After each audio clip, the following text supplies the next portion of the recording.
Halo, selamat siang semua. Di sini saya akan menjelaskan mengenai perancangan jaringan bidirectional fiber optik sebagai sarana internet untuk kampus Teknik Elektro Universitas Udayana dengan menggunakan software OptiSystem. Nah, sebelumnya OptiSystem itu adalah software desain rangkaian lengkap yang memungkinkan pengguna untuk mengetes dan mensimulasikan saluran optik di lapisan transmisi jaringan fiber optik. Nah, pada simulasi ini akan dirancang sebuah sistem komunikasi bidirectional fiber optik dari ISP Icon Plus cabang Bali yang beralamat di Jalan Gunung Mandalawangi nomor 15 Denpasar menuju ke kampus Teknik Elektro Universitas Udayana yang beralamat di Jalan Raya Kampus Unut nomor 88 Jimbaran, Bali, di mana jarak dari kantor Icon Plus menuju ke kampus Teknik Elektro itu sendiri adalah sebesar 17 km. Nah, pada simulasi jaringan bidirectional fiber optik ini, kita akan melihat performa jaringan fiber optik dengan menggunakan pengaturan panjang gelombang yang berbeda. Kemudian dilihat pengaruhnya terhadap bear yang dihasilkan pada kondisi upstream maupun downstream, di mana untuk kondisi downstream itu ditunjukkan dari kantor ISP Icon Plus menuju kampus Teknik Elektro Universitas Udayana, sedangkan kondisi upstreamnya ditunjukkan dari kampus Teknik Elektro Universitas Udayana menuju ke kantor ISP Icon Plus. Nah, di sini saya akan mulai menjelaskan mengenai pengiriman data dari kondisi downstream maupun pada kondisi upstreamnya, di mana kondisi downstream itu pengirimannya dimulai dari kantor ISP Icon Plus, sedangkan pada kondisi upstream pengirimannya dimulai dari kampus Teknik Elektro Universitas Udayana. Dapat dilihat untuk proses pengiriman data digunakan instrumen yang sama, di mana di sini terdapat pseudo random bit sequence generator yang berfungsi untuk mengirim sinyal berbentuk bit 0 dan 1. Kemudian sinyal berbentuk bit ini akan masuk ke dalam NRZ pulse generator yang akan mengubah sinyal tersebut menjadi sinyal elektrik, di mana bit 0 akan diubah menjadi sinyal elektrik low voltage dan bit 1 akan diubah menjadi sinyal elektrik high voltage. Nah, selain itu juga terdapat siwi laser, di mana perangkat ini berfungsi sebagai sumber cahaya yang akan menghasilkan pulsa-pulsa cahaya untuk proses modulasi pada Mach Zehnder modulator. Nah, pada perancangan jaringan bidirectional fiber optik kondisi downstream digunakan panjang gelombang sebesar 1300 nanometer dengan power 0 dBm, sedangkan pada kondisi upstreamnya digunakan panjang gelombang 1310 nanometer dengan power 0 dBm.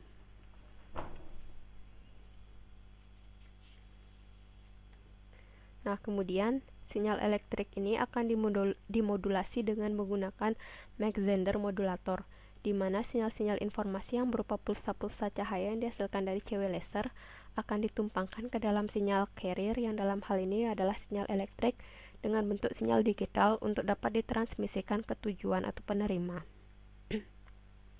Nah, hasil dari modulasi ini berupa gelombang optik yang kemudian akan disalurkan menuju ke kampus Teknik Elektro untuk kondisi downstream dan disalurkan menuju kantor ISP Icon Plus pada kondisi upstream dengan menggunakan bidirectional optical fiber. Nah, di sini terdapat bidirectional optical fiber yang berfungsi sebagai media transmisi yang digunakan untuk komunikasi jarak jauh dengan menggunakan kabel fiber optik. Bidirectional optical fiber ini dapat digunakan untuk komunikasi dua arah dalam waktu yang bersamaan dengan menggunakan link yang berbeda pada kondisi upstream maupun downstreamnya, di mana link yang di atas berfungsi untuk kondisi downstream, sedangkan link di bawahnya berfungsi sebagai proses transmisi upstreamnya. Nah, di sini digunakan panjang bidirectional optical fibernya sebesar 17 km.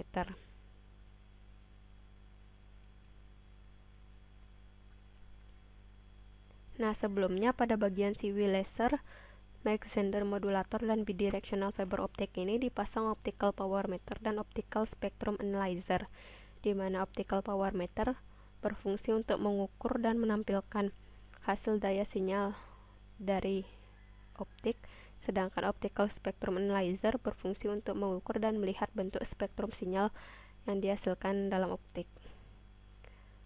Nah, berikut akan dilihat hasil spektrum analyzer dan optical power meter pada siwi laser untuk kondisi downstream maupun upstreamnya.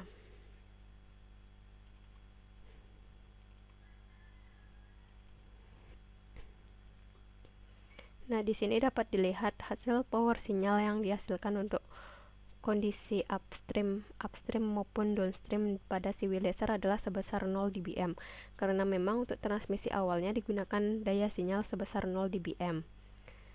Sedangkan bentuk spektrum analyzer-nya dapat dilihat untuk sumbu vertikal ini menyatakan nilai power dalam satuan dBm, sedangkan sumbu horizontalnya menyatakan panjang gelombang dalam satuan meter, di mana pada kondisi downstream dihasilkan power maksimumnya 0 dBm dengan rentang panjang gelombang dari 1,299 kali 10 pangkat minus 6 meter hingga 1,301 kali 10 pangkat minus 6 meter.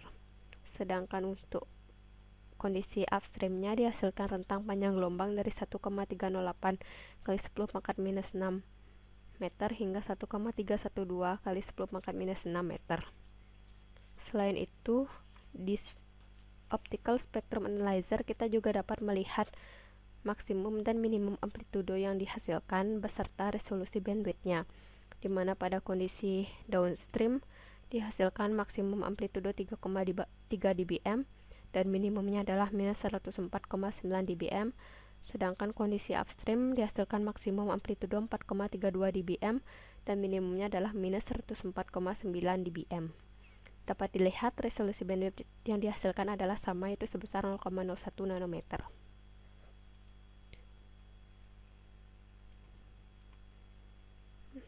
Nah, kemudian kita lihat tampilan daya sinyal dan spektrum sinyal pada Mach-Zehnder modulator, di mana pada kondisi downstream dihasilkan power sebesar minus 100 dBm dan kondisi upstream dihasilkan power sebesar minus 3,079 dBm. Nah, di sini dapat dilihat bahwa berubahnya power yang dipancarkan dapat mempengaruhi bentuk spektrum sinyal yang dihasilkan, di mana dapat dilihat di sini pada kondisi downstream untuk Mach-Zehnder modulator dihasilkan powernya sebesar minus 100 dBm dengan maksimum spektrum amplitudo untuk spektrum sinyalnya adalah minus 2,89 dBm dan minimumnya minus 104,6 dBm. Sedangkan pada kondisi upstreamnya dapat dilihat powernya adalah minus 3,079 dBm dengan panjang gelombang yang sama seperti sebelumnya, di mana maksimum amplitudonya adalah minus 1,84 dBm dan minimumnya adalah minus 104,6 dBm. Di sini dapat dilihat juga bahwa resolusi bandwidth yang dihasilkan adalah sama, yaitu sebesar 0,01 nanometer.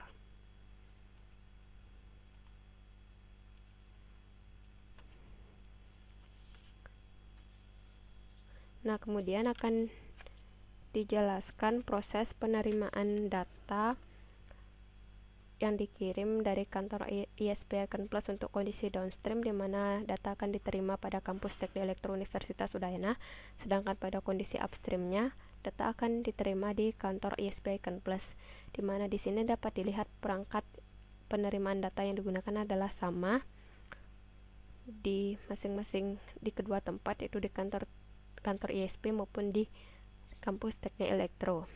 Nah, di sini dapat dilihat sinyal optik yang ditransmisikan melalui bidirectional fiber optik akan diterima oleh fotodetektor APD, di mana fotodetektor APD ini akan mengubah sinyal cahaya yang diterima kembali menjadi sinyal listrik dengan bentuk sinyal digital atau biner seperti yang dikirimkan sebelumnya, di mana sinyal listrik low voltage akan menunjukkan nilai bit 0 dan sinyal listrik high voltage akan menunjukkan nilai bit 1.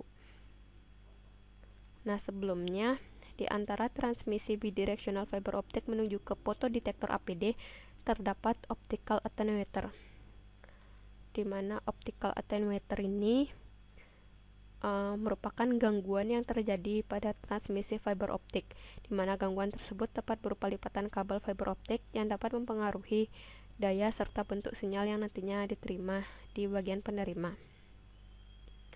Nah, sebelumnya sinyal yang diterima oleh fotodetektor APD akan diukur sebelumnya dengan menggunakan optical power meter, di mana sinyal yang dihasilkan di bidirectional optical fiber optic akan diukur dayanya dengan menggunakan optical power meter.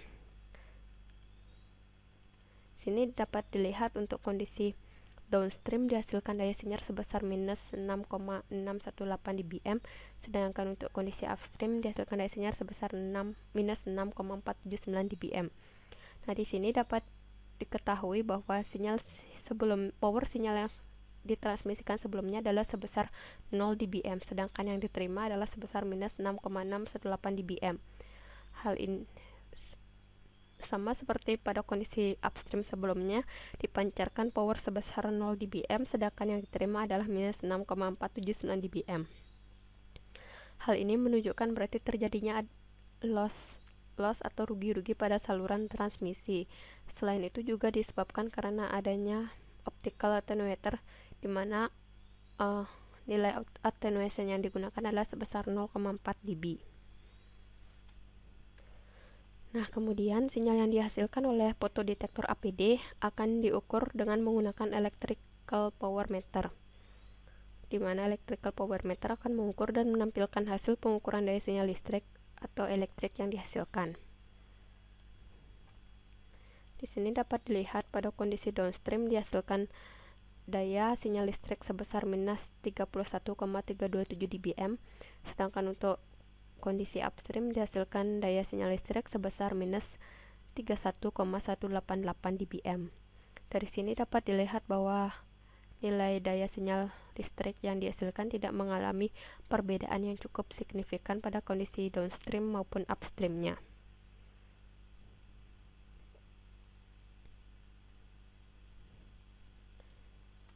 Nah, kemudian sinyal yang dihasilkan dari fotodetektor APD akan difilter terlebih dahulu oleh low pass bezel filter, di mana low pass bezel filter ini akan berfungsi untuk memfilter sinyal elektrik sebelum sampai ke receiver. Digunakan low pass bezel filter karena filter bezel mempunyai respon fase yang linear melalui rentang frekuensi yang lebar yang menghasilkan grup delay yang konstan di dalam rentang frekuensi tersebut, di mana di sini pengaturan cut-off frekuensinya dibuat default sebesar 0,75 kali bitrate Hz. Nah, hingga akhirnya sinyal listrik yang dihasilkan akan diukur dengan menggunakan bar analyzer, di mana bar analyzer ini akan berfungsi untuk mengukur tingkat error bit sinyal yang dihasilkan. Selain itu, bar analyzer juga berfungsi untuk menampilkan maksimum quality factor, threshold, serta decision instrumen yang dihasilkan pada kondisi upstream maupun downstreamnya.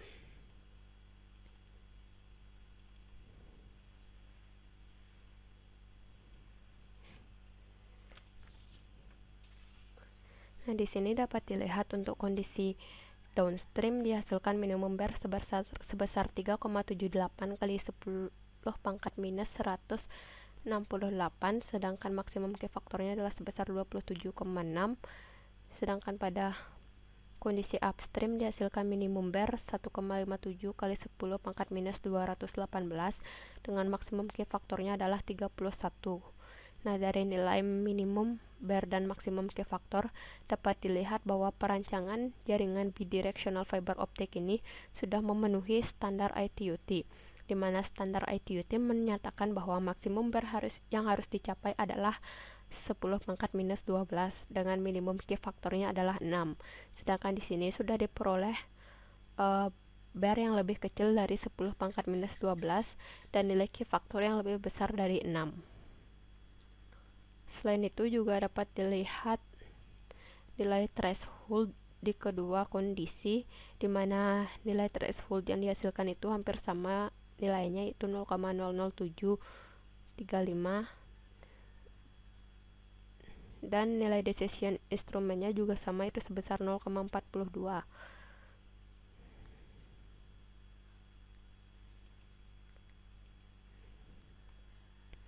Nah, kemudian di sini kita akan membandingkan nilai bar yang dihasilkan dengan menggunakan panjang gelombang 1300 hingga 1300 nanometer dan panjang gelombang 1500 hingga 1510 nanometer.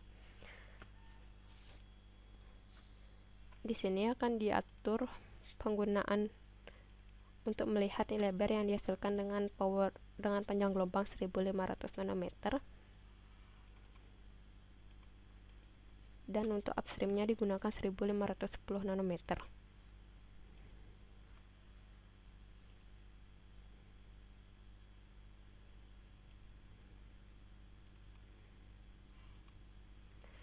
Kemudian dapat dilihat bar yang dihasilkan untuk kondisi downstream maupun upstreamnya. Dilihat dengan menggunakan panjang gelombang 1510 pada kondisi upstreamnya diperoleh minimum bar sebesar 7,76 kali 10 pangkat minus 148 dengan maksimum Q faktor 25,8. Sedangkan pada kondisi downstream dengan panjang gelombang 1500 nanometer dihasilkan minimum bar 6,267 kali 10 pangkat minus 190 dengan maksimum Q faktornya adalah 29,3.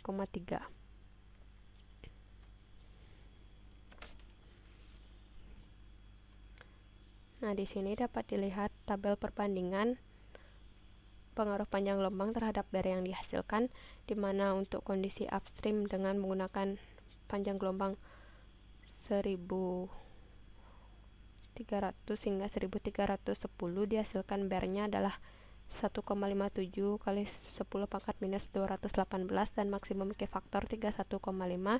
Sedangkan pada panjang gelombang 1500 hingga 1510 dihasilkan bar 7,76 kali 10 pangkat minus 148 dengan maksimum Q faktor 25. Jadi dapat dilihat di sini pada kondisi upstream dengan semakin besarnya panjang gelombang yang digunakan, maka nilai bar yang dihasilkan akan semakin besar, sedangkan Q faktor yang dihasilkan akan semakin kecil. Jadi untuk kondisi upstream cocok digunakan panjang gelombang dengan nilai yang lebih kecil, yaitu 1300 hingga 1310. Sedangkan pada kondisi downstream dapat dilihat minimum bar yang dihasilkan untuk panjang gelombang 1300 hingga 1310 adalah 3,78 kali 10 pangkat minus 168 dengan maksimum Q faktornya adalah 27,6. Sedangkan dengan panjang gelombang 1500 hingga 1510 dihasilkan bar 6,26 kali 10 pangkat minus 190 dan maksimum Q faktornya 29,3. Nah, di sini dapat dilihat dengan kondisi downstream cocok untuk menggunakan panjang gelombang dengan nilai yang lebih besar karena dapat menghasilkan nilai bar yang lebih kecil dengan maksimum Q faktor yang lebih besar. Baik, sekian yang dapat saya sampaikan mengenai simulasi perancangan jaringan bidirectional fiber optik sebagai sarana internet untuk kampus Teknik Elektro Universitas Udayana, di mana untuk perancangan jaringan ini nilai bar yang dihasilkan itu sudah memenuhi standar ITUT dan maksimum Q faktornya juga sudah memenuhi standar yang ditentukan.